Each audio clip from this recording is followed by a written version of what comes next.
वर्चस्सु वीर्यं धतद्रयिं मयि पोषं स्वाहा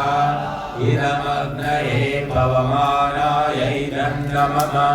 ॐ भूर्भुवस्वः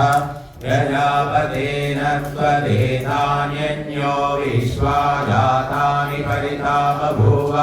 यत्कामास्ते धूमस्तन्नो अस्तु वयं स्याम पतयोरयीणां स्वाहा इदं प्रजापतये धन्नमः ॐ त्वन्नो अग्निवर्णस्य विद्वान् देवस्य हेनो वयासिष्ठाः यजिष्ठो वैनितमाशोषिचानो विश्वाद्वेषांसि प्रमुमुभ्यस्मत् स्वाहा इदमग्निवर्णाभ्यामिदन्नमः ॐ सत्वन्नो अग्नेयोमो भवोति नेदिष्ठो अस्याउषसो युष्टो अवयक्ष्वनो वरुणं नराणो वीहिमृडेकं सुहवो नयेधि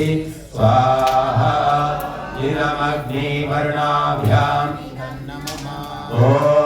इमं मे वर्णश्रुधीयवमध्याथमृडय त्वामवस्युराचके स्वाहा इदं वरुणाय इदन्नमः ॐ